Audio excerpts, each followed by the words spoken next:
श्री स्वामी समर्थ. नमस्कार. आपल्या यूट्यूब चॅनलवर तुमचं खूप मनापासून स्वागत करत आहे. तुमच्या मनातील सर्व चांगल्या इच्छा स्वामी महाराज पूर्ण करो ही स्वामींच्या चरणी प्रार्थना करते आणि आजच्या नवीन व्हिडिओला सुरुवात करते. तर आजच्या व्हिडिओमध्ये आपण देवपूजेबद्दल माहिती पाहणार आहोत. देवपूजा कशी करायची, त्याचबरोबर देवपूजेमध्ये आपण जे देवांना पाणी आंघोळ घालतो ते आंघोळ घातलेलं पाणी आपण फेकून देतो.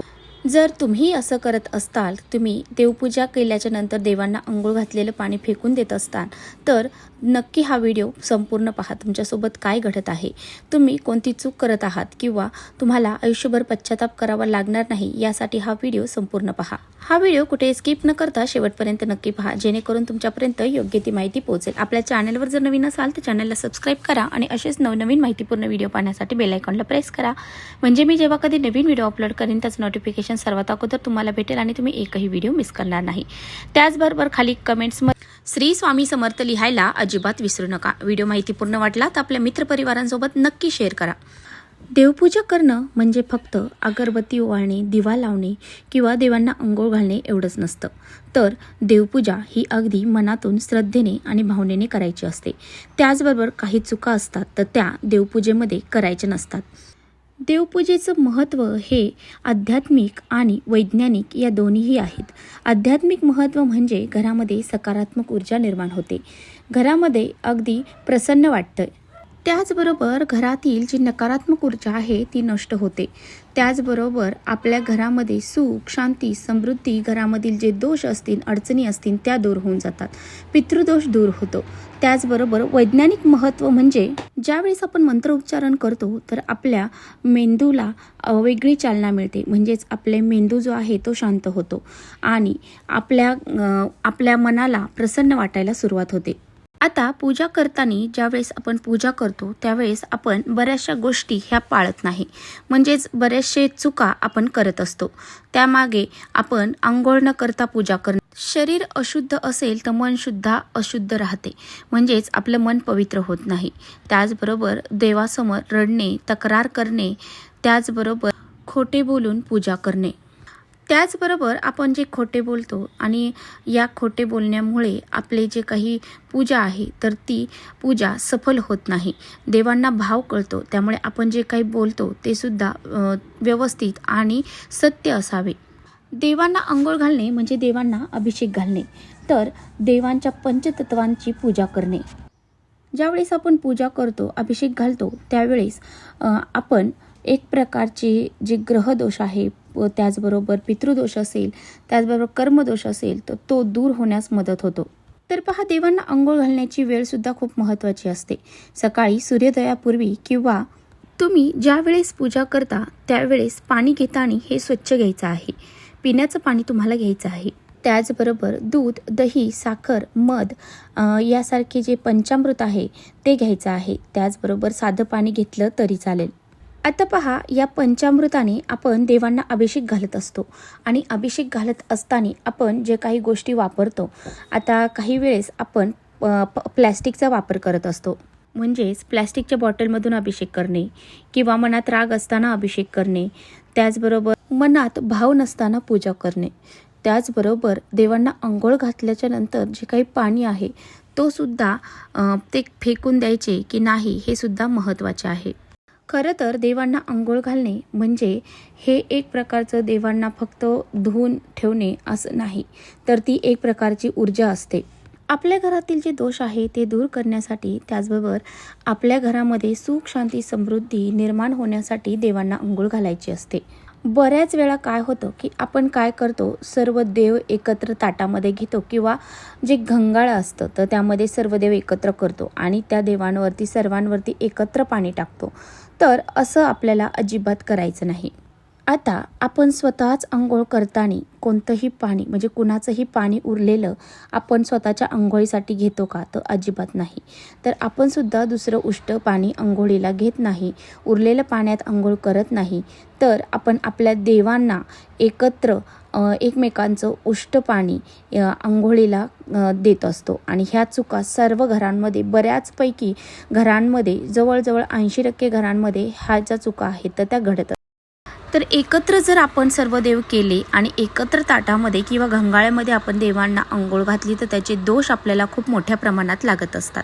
तर अशा गोष्टी चुका टाळण्यासाठी आपल्याला काय करायचं आहे, तर तुम्हाला काय करायचं आहे, आपल्याला जे देवाचे आपण जे काही अगोदर फुलं वगैरे वाहिलेली असतील ते सर्व निर्माल्य काढून घ्यायचं आहे, साईडला करायचं आहे. त्यानंतर आपल्याला सर्व देवघर रिकामं करायचं आहे. ते देव एका वेगळ्या कपड्यावर तुम्हाला ठेवायचे आहेत. त्यातून एक एक देव तुम्हाला हातामध्ये घ्यायचा आहे आणि ताटामध्ये एका हातात देव घ्यायचा, एका हातात पाणी घ्यायचं, पाण्याचा लोटा घ्यायचा आणि तो देवावरती ते देव तुम्हाला धुवायचे आहेत आणि तुम्हाला ते पुसून परत त्या ज्या स्थानावरती आपण स्थापन करतो त्या ठिकाणी ठेवायचे आहेत. असंच आपल्याला दुसरा देव घ्यायचा आहे, त्यावरती पाणी टाकायचं आहे, अंघोळ घालायची आहे आणि त्यांना पुसून परत ठेवायचं आहे. तर पहा, अशा पद्धतीने तुम्हाला देव हे स्वच्छ करायचे आहे, त्यांच्यावरती अभिषेक किंवा त्यांना अंघोळही घालायची आहे. प्रत्येक देव हा वेगवेगळा एका हातात घ्यायचा आहे, एका हातामध्ये पाणी घेऊन त्यावरती टाकून तुम्हाला देवपूजा करायची आहे. एकत्र सर्व देव करून पूजा करायची नाही किंवा त्यांना अंघोळ घालायची नाही.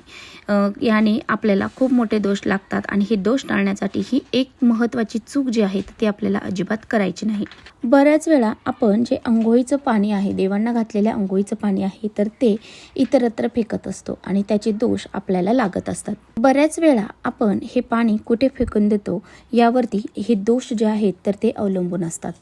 बऱ्याच ठिकाणी अंघोळ घातलेलं किंवा अभिषेक घातलेलं पाणी जे आहे तर बऱ्याचशा घरामध्ये ते सिंकमध्ये टाकलं जातं किंवा मग बाथरूममध्ये टाकलं जातं, जेणेकरून आपण त्यामध्ये आपलं शरीर स्वच्छ करत असतो, भांडे स्वच्छ करत असतो, त्या नालीमध्ये ते पाणी जातं. त्याचबरोबर बऱ्याच वेळा काही लोक हे पाणी रस्त्यावर फेकतात किंवा झाडूने वाहून देतात.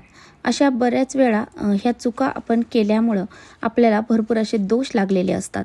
ज्यावेळेस आपण अंघोळ घातलेलं पाणी इतरत्र टाकत असतो, इकडे तिकडे टाकत असतो, त्यावेळेस त्याचे दोष खूप मोठ्या प्रमाणात आपल्याला लागतात. त्यामुळे देवांचा अपमान होतो. तर यामुळे मानसिक त्रास आपल्याला व्हायला लागतो. त्याचबरोबर आर्थिक अडचणी आपल्या घरामध्ये निर्माण होतात आणि आपल्या घराला दोष लागले जातात. आपल्या घरामध्ये प्रगती होणं थांबलं जातं. आता बरेच जण असंही म्हणतात हे फक्त पाणी आहे आणि या पाण्याने आपल्याला दोष कसे लागतील, तर आपण देवांना अंघोळ घातलेली आहे. ज्या देवांप्रती आपण श्रद्धेने त्या देवांना पूजतो त्या देवांमध्ये एक प्रकारची ऊर्जा असते आणि आपण अशा वेळेस ते पाणी इतरत्र फेकणं म्हणजे आपल्याला स्वतःला दोष देवांची जी ऊर्जा आहे तर ती आपल्या घरामध्ये टिकून राहण्यासाठी आपल्याला काही नियमसुद्धा पाळावे लागतात.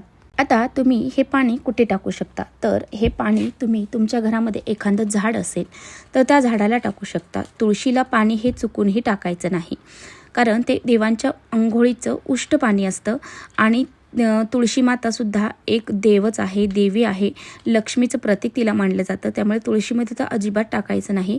तुमच्या घरामध्ये इतर दुसरं कोणतं झाड असेल तर त्या झाडाला तुम्ही हे पाणी घालून द्यायचं आहे. तर पहा, प्रवेशद्वाराशी थोडंसं पाणी हे शिंपडायचं आहे, त्याचबरोबर आपल्या डोक्यावर थोडंसं शिंपडायचं आहे, घरामध्ये थोडंसं शिंपडायचं आहे आणि थोडं हे झाडाला घालायचं आहे. त्याचबरोबर तुम्ही अभिषेक पंचामृत घालता, पंचामृताने अभिषेक घालता, ते तीर्थ असतं.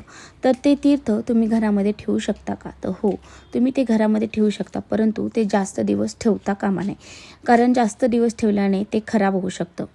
देवपूजा ही आपल्या घरामध्ये सकारात्मक ऊर्जा निर्माण करणारी एक मोठी शक्ती आहे. त्यामुळे त्या ठिकाणी आपल्याला ती व्यवस्थित आणि जर नियम पाळून जर केली तर त्याचे फळ आपल्याला प्राप्त होते, अन्यथा आयुष्यभर पश्चाताप करावा लागतो.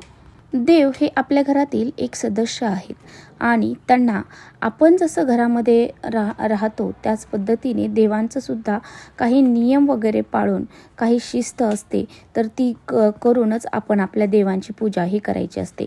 देव हे आपल्या श्रद्धेचं स्थान आहे आणि त्यांचे कोणतीही विटंबना होता कामा नये. जर देवांची काही विटंबना झाली किंवा देवांचं आपण जे काही पूजा करताना काही चुका केल्या तर त्यामुळे आपल्या घराला खूप मोठा पश्चाताप करावा लागतो. आपल्या घरामध्ये बऱ्याच वेळा आपण भरपूर उपाय करतो पण त्याचे फळ आपल्याला प्राप्त होत नाही आणि अशा वेळेस आपण म्हणतो मी भरपूर काही करते परंतु मला याचे फळ का प्राप्त होत नाही, कारण आपण काही छोट्या छोट्या चुका ज्या आहेत तर त्या कळत नकळत करत असतो. तर चला, ही छोटीशी माहिती तुमच्यापर्यंत पोहोचवायची होती. तर अशा काही ज्या चुका आहेत तर त्या तुम्ही नक्कीच करणार नाहीत आणि श्रद्धेने आणि मनाने आजपासून तुम्ही पूजा करणार आहात आणि पूजा ही अगदी नियम पाळून करणार आहात. तर चला, इथेच थांबवते माझा व्हिडिओ आवडला असेल तर नक्की लाईक करा. चॅनलवर नवीन असाल तर चॅनलला सबस्क्राईब करा. परत भेटूया अशा छानशा व्हिडिओसोबत. तोपर्यंत श्री स्वामी समर्थ.